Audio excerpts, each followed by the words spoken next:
Hey, welcome back to another exciting edition of the Burgonator Fixes Things. Today we're going to be working and my lovely assistant Junior Burke over there. Not sure how much help he's going to be today, but we're always optimistic.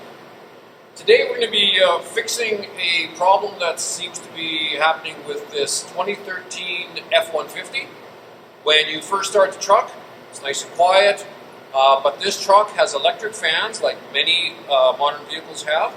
And so once those electric fans kick in, woo, the noise level goes out the roof. So we have our new fan assembly here that we just got in this morning. We just need to replace it. The job isn't that difficult, I don't think. I haven't done it before. But again, whenever you're working on something that's kind of a new project for you, something you haven't done before, assess the job, assess the situation, have a look around. Look at what might need to be removed in order for you to get access to the fan, in this case.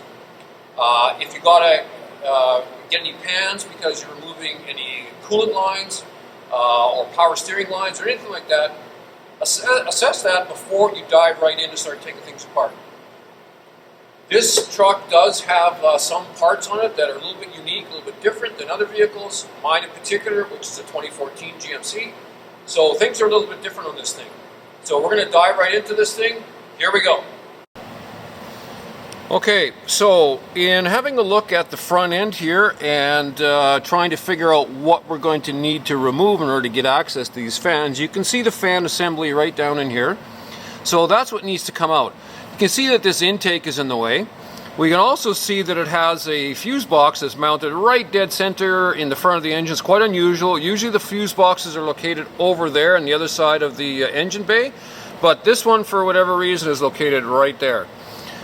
Because we're going to be dealing with some electrical, and of course there are some electrical connections on the fan, we are going to disconnect the negative post on the battery and make sure that we don't have any possibility of us getting electricity flowing through any of the components here that we're dealing with today. So we're going to have to remove this box here, at least pull it off of the mounts and move it back. I know that we're going to need to remove the intake here, and I do suspect that perhaps this coolant line right down in here might also need to be removed. So there's a few things that need to happen. I've also put it up on the hoist because I know that getting to the bottom of that fan, some of the lower mounts, I might need to get access from underneath. And because I have access to a hoist here, I put it on the hoist so I can lift it up, and it'd be a lot easier for me to work on it.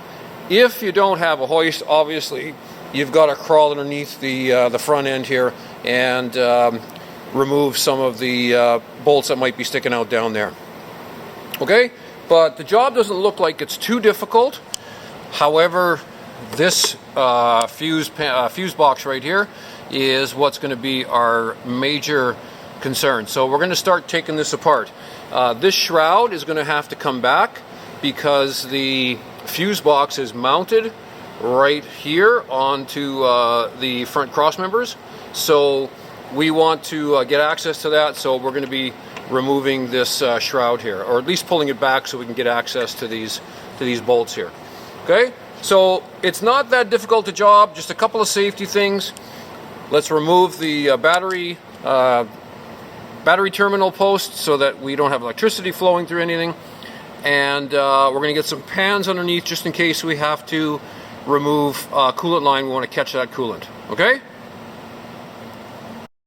Alright, so here we're going to loosen the screws that hold on the clamps nice and tight and get this intake off.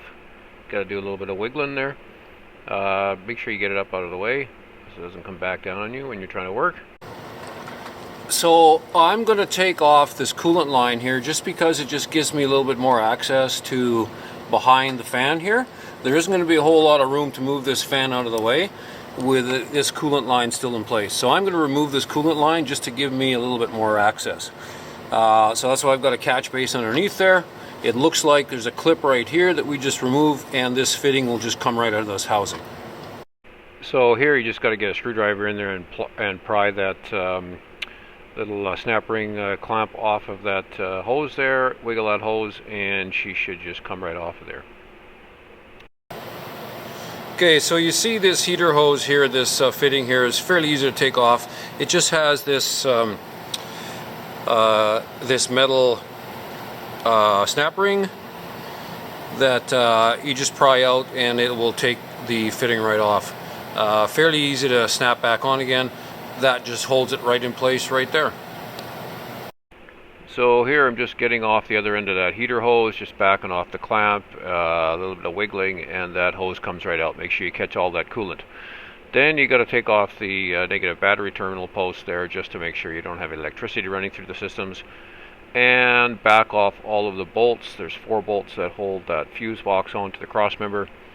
And you just need to loosen up some of the wires, some of the harnesses that are held in place by those little snap-in holders, plastic snap holders, and back that fuse box off. Now I did have to take off the positive lead onto that fuse box just to get a little bit more room to move that box out of the way.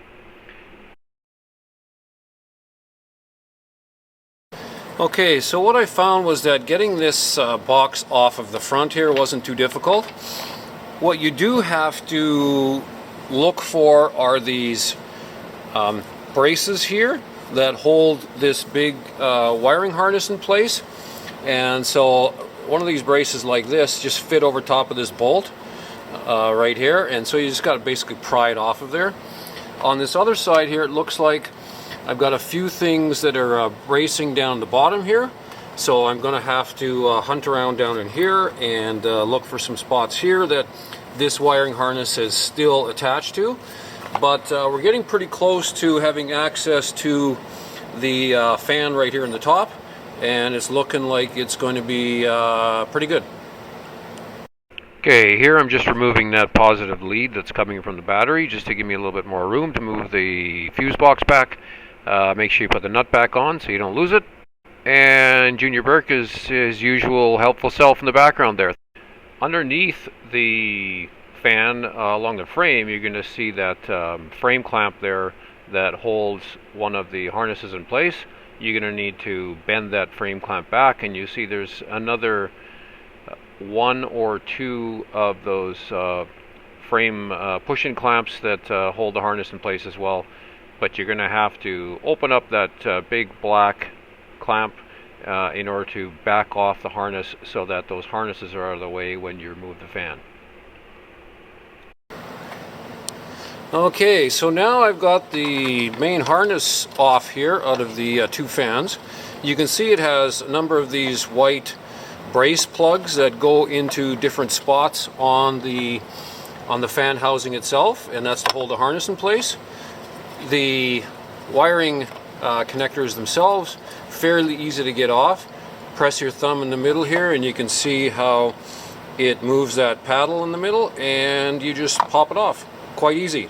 Now that I've got this off, there's only a few bolts that hold the fan in place, and the whole housing, the whole fan assembly should be able to come out here right away.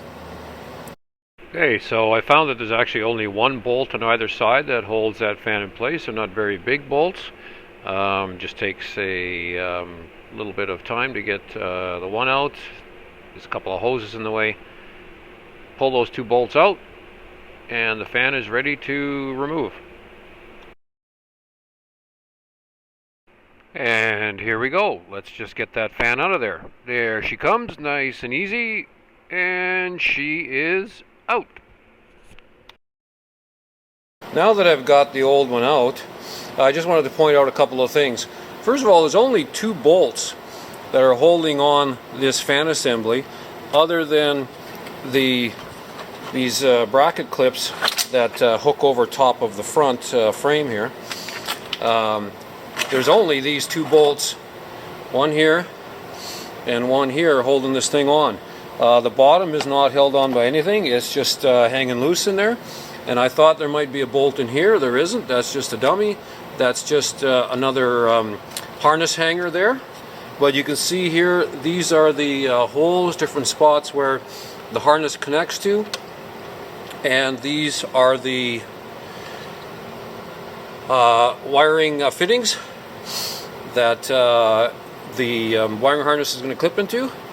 And I'm just going to check and see if there's anything I need to take off of the old fan before I put the new one in. And you can see that there is a hanger bolt, that one bolt I was talking about, that has to come out. I'm going to take this one out of here and I'm going to put it in there because one of the that big fat wiring harness that goes across hangs onto there and it helps to support it, prevent the wiring harness from flopping around. Alright, let's get this one in. Not too difficult, just make sure that you put the driver's side of the fan in first and she'll drop right in place, and make sure you clip it to the front cross member and get the bolts lined up and get those bolts in. So you can see I've got the fuse box back in place and filling up the coolant that we lost, and that's about it for this job. Alright, the only thing I have to do down here is just to get this wiring harness back around this this frame clamp, and so you just need to pull it back around here and bend this back, and there's one more wiring harness brace up there that needs to be reconnected, and after that this thing is good to go. Okay, so I just took it for a test drive, got her heated up to operating temperature, and when I got back to the shop here, the fans had kicked in, so I was happy that everything was working properly. The old fan's out, which is making an awful lot of noise, so that means that either those fan motors or the clutches are gone. So now it runs beautifully, nice and quiet, and she's good to go. I just wanted to go over a couple things to remind you what you need to do to make sure you do this job properly and quickly. First of all, make sure that you disconnect your battery so that you're not potentially causing any shorts or fuses to go. You have to move this fuse box back in order to get access to the fan shroud. There's just a couple of body plugs to remove here to get access to the 4 bolts that hold this fuse box assembly on to the front cross member. And then there's multiple spots where the harnesses, the electrical harnesses that run across here, need to be pulled away from the fan assembly. The only other thing to remember is that you need to remove this upper coolant line that goes to the engine, up to the rad. Make sure you have a pan underneath there to catch all your fluids, put it back in when you're done. Okay? Other than that, it's a fairly simple job. It should take you under an hour. It's not that bad at all. Thanks for watching, and we'll see you next time. What? Junior, what are you doing in there? No wonder I can't get the work done around here. Get out of here.